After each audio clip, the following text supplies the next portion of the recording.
Chapter 23, Mr. Appleton's story.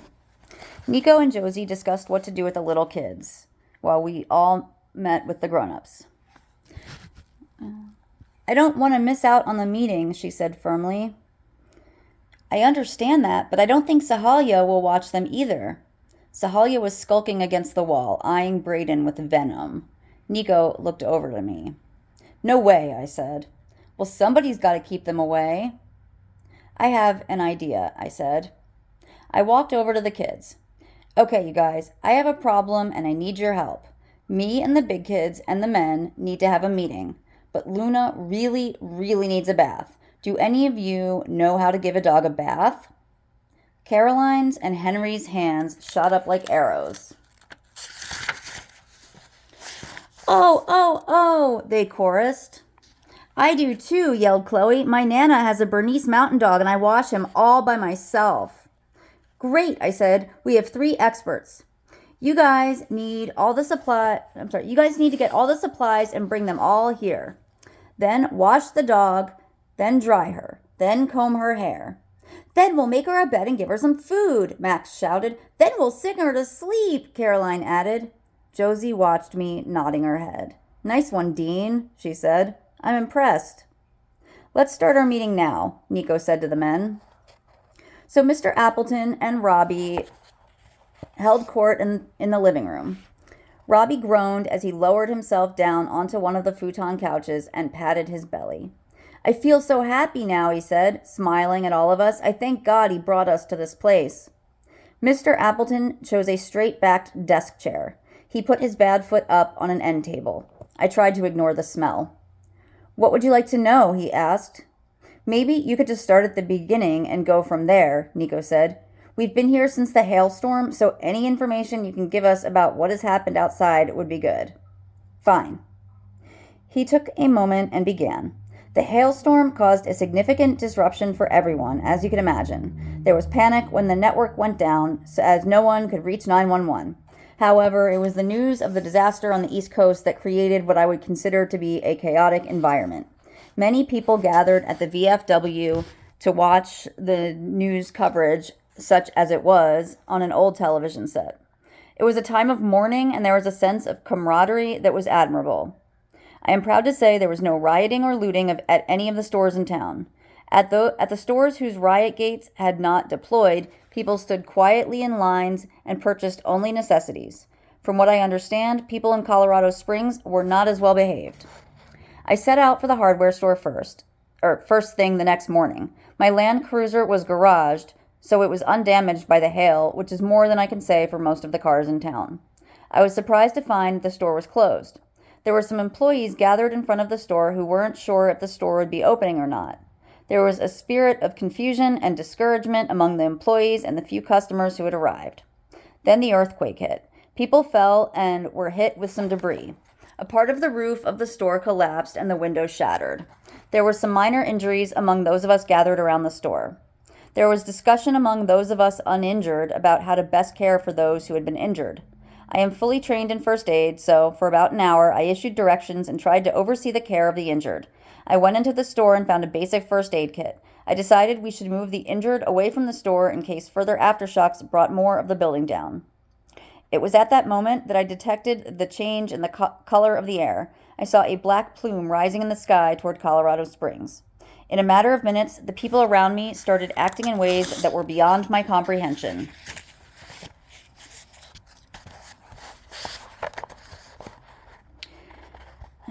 Mr. Appleton stopped to wipe sweat from his forehead. He was staring straight ahead, as if watching a movie of the events he was describing to us. I was helping a young employee of the store carry a female employee who had a broken leg. She was quite heavy, African American descent. I would estimate 200 to 250 pounds. As we carried her across the parking lot, the air turned around us. Everything became quite green. The woman's skin erupted in blisters. They started small, but as we continued to carry her, they grew and burst. She began to scream and writhe. We were forced to set her down, not only because she was moving, but because her blood was spurting from the many lesions and she became too slick. Just as I realized that she was dead, the young man I had been assisting gave a furious cry and attacked me. Mr. Appleton was now rocking slightly front and back as he spoke. This small movement was a metronome, and the story kept coming out of him at a steady, even pace. I fought the young man off for a moment, but he might have injured me seriously if he had not been attacked in turn by another person. It was an elderly man who had earlier told me he was there for chicken wire. I watched as the old man and the young man fought each other to the death. The young man was the winner. Suddenly, Mr. Appleton seemed to come back to the present moment. "Are you sure you want the younger ones hearing this?" he asked Nico, pointing toward Sahalia and Alex. "It's okay," Nico said. "They're big kids. They have all the rights and privileges of us high school kids." Mr. Appleton continued. The light got more and more dim, and soon it was as if night had fallen. The sounds around me were horrific. I heard screams of rage intermixed with the screams of the murdered and the gurgling sounds of what I assumed to be people choking on their own blood. I pulled my sweater over my face and began to walk to my car. I got in my car and took care not to turn on the lights. I turned on the radio and heard the emergency broadcast that explained what was happening around me. I attempted to drive back to my home. The highways had become glutted with cars and none were moving. Around me, in the cars, I could see some people blistering up and dying. In other cars, I saw people begin to attack each other. And in a few cases, I locked eyes with other people who seemed to be just as sane and frightened as I felt. I was sure that if I tried to walk home on foot, I would be attacked, so I drove my car over the median and made my way over the land. This was made difficult because of the hail, but my Land Cruiser has four-wheel drive. However, as I neared my home, I could see that the development was on fire. All of Woodmore was ablaze. The fire had spread quickly from house to house. Among the burning homes, I could see many people running and screaming. I decided not to try to get to my house, but instead to go try to take shelter in one of the schools. "What do you mean, one of the schools?" Nico asked. We all looked at Mr. Appleton. "Well," Mr. Appleton said, "I'm the chancellor of schools for El Paso County." Sahalia groaned out loud, which was so startlingly funny that I burst out laughing. Everyone laughed, even Mr. Appleton. "Sorry," he said, "but it's true." Mr. Appleton went on, in his measured, efficient way, to tell us that he'd met up with Robbie at Lewis Palmer. Robbie had told him that Mrs. Woolley had come to see about getting a bus to get a bunch of kids home who were currently stranded in the Greenway. That was us. "Yeah, I was at the school during the hailstorm," Robbie told us. "It was me and some teachers.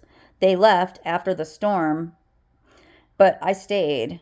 That's when Mrs. Woolley showed up. She told us you were safe here." "Is she okay?" Nico asked. "Where is she?" "I'm not sure."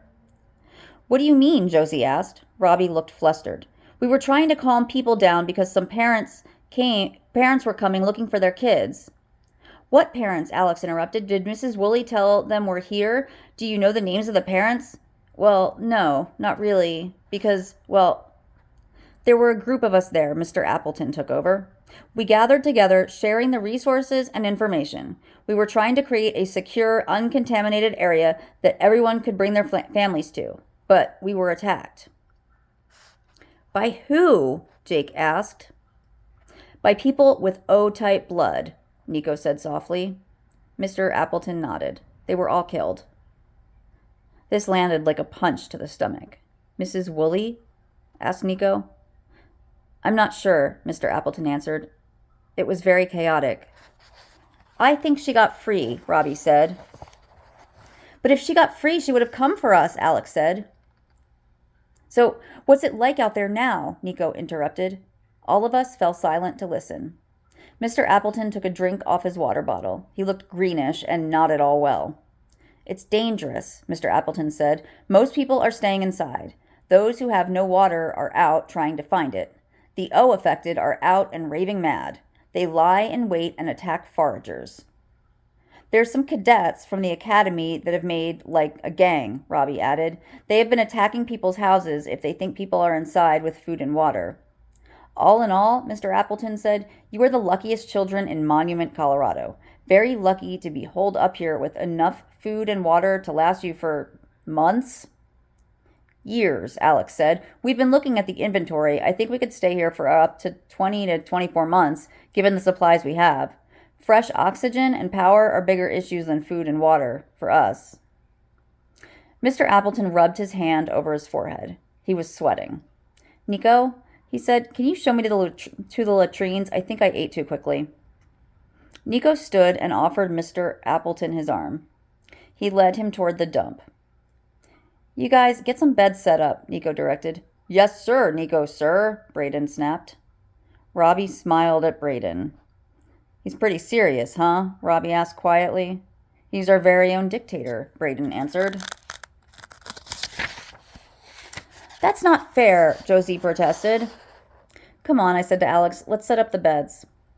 Alex and I made a space in a back part of the automotive aisle with air mattresses, sheets, blankets, and a little battery-powered floor lamp and flashlights to help them get around in the darkened store. Nico and Braden came over with the men a couple of minutes after we'd finished. Mr. Appleton looked a little better. He had some antibiotic foil packs in his hand. Thank you, Mr. Appleton said. I'll sleep for a few hours now, I think. And you have my word. Tomorrow morning we leave. Yes, Nico said. That's our deal. Robbie helped Mr. Appleton to lower down onto the wobbly air mattress. I have to hand it to you kids, Mr. Appleton said, looking up at us. The way you have arranged things here is smart. Ingenious, actually.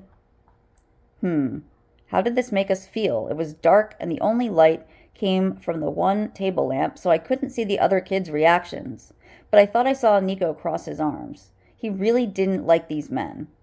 I felt Alex, who was standing next to me, straighten up somewhat. I could tell he was pleased by the compliment. And Alex deserved praise. He had worked really hard to help our little colony thrive. Braden, I'm sure, was rolling his eyes. I felt a profound uneasiness. The compliments seemed like the type of compliments that come when you're doing something and then a grown-up comes and takes it over from you. Robbie turned to follow us away. Aren't you going to rest? Mr. Appleton asked. Me? Nah, I want to get a look at that bus, Robbie answered.